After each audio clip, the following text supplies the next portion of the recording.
ہمارے ہاں بڑی برائیاں ہیں مردوں میں. کونڈ چکن گے کڑی دا تو پہلا جملہ ان کی کہیں گے میری ماں دی عزت کری. کیوں بھائی تیری ماں اس قابل عزت نہیں ہے گی؟ یہ ڈیمانڈ کیوں کرنا پڑ رہا ہے آپ کو؟ اب نہیں کرے گی وہ، یاد رکھیے گا. اگر آپ اس پر چھوڑ دیتے تو وہ عزت کرتی. حکمیہ عزت نہیں کرے گا کبھی کوئی.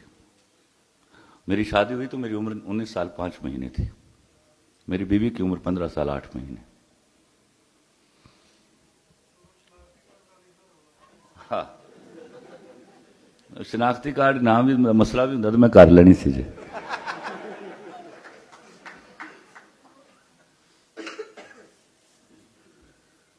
میں نے اس کو بٹھایا اور میں نے کہا 2 باتیں کہیں اس سے.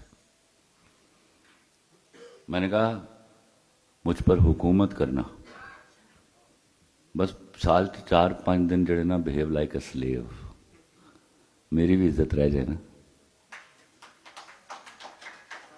دوسری بات اس کو میں نے کہی، اور اللہ کی قسم میرا اللہ اس بات کا گواہ ہے، میں نے حکومت کروائی ہے اس سے.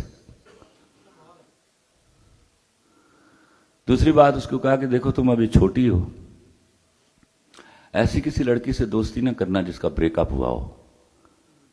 یہ نہیں کہ وہ بری ہوگی، اس کو اچھا نہیں لگے گا ہم دونوں کا محبت کرنا. تیسری بات جو سب سے اہم ہے، جو میں اپنے خاندان میں دیکھتا چلا آ رہا تھا، میں نے ولیمے کے اگلے دن اپنے ابا اور چچا کو بٹھایا سامنے. چچا سے دوستی تھی تو انہوں نے سوال کرنے ہوتے ہیں، ابا بات سمجھتے تھے میری کہ پلیز غور سے سنیے گا.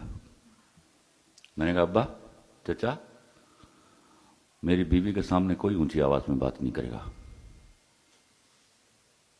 میرے چچا نے سوال کیا. میں کہا چچا نو کوسچنز، میری بیوی کے سامنے کوئی اونچی آواز میں بات نہیں کرے گا.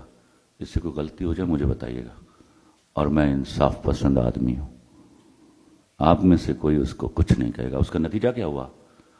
میرے خاندان کے بزرگوں سے میری بیوی کے آئیڈیل تعلقات تھے.